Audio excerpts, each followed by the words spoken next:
Yan, at dahil tapos na tayong mag-jogging at mag-warm up at lumakas na naman ang ating katawan. So tayo ngayon ay mangunguha ng kamatsili. Kasi ano ko nakikita nyo. Ito marami dito sa Zambales eh. Ito. Kamatsili.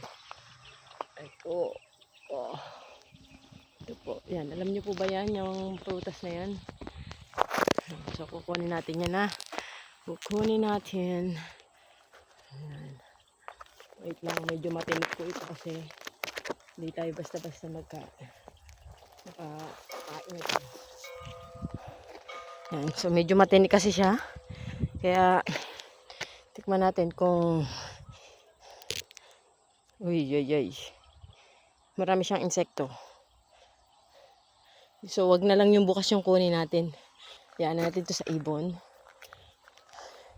Ito medyo sarado pa. Pero tingnan mo natin baka may ahas. Yeah, so wala. Clear. Clear ang area. So ang dami sana nito yung buka. Ayun. Matinig kasi siya kaya hindi natin basta-basta pwedeng makuha. Ang ganda ng sunset oh. Kita nyo po. Ano, ang ganda. Palubog na.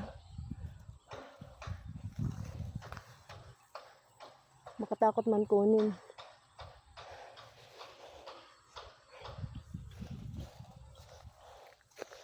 Meron ditong panungkit. So, ibig sabihin, meron ditong nangunguha. Ito. Sungkitin na lang natin. Kaysa tayo ay mahirapan.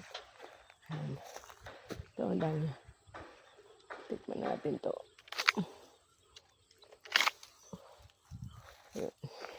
So, tikman natin.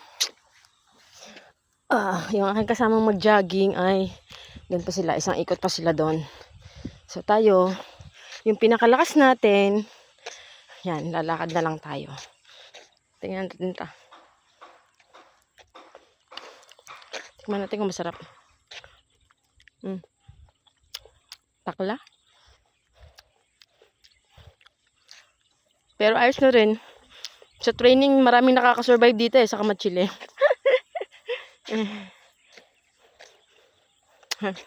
Pero dati sa amin, dito kinakain eh. Dito ko lang to nalaman, kinakain pala to sa NTDC.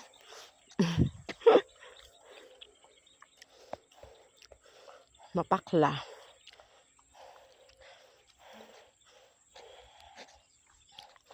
Ito po.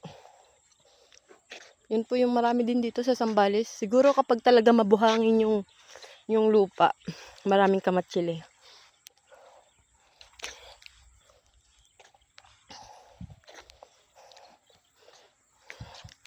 Pagod mag-jogging.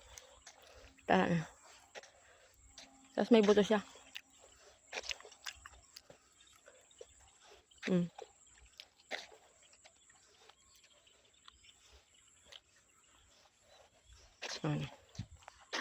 Dado umaga o kaya hapon, dito po tayo nagja-jogging.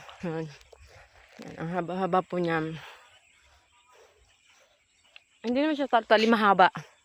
Okay lang sa takbuhan, balik-balikan. Siguro, abot po ng 3.2 din. Dalawang balik. Para nag-PFT ka na rin. Diyon.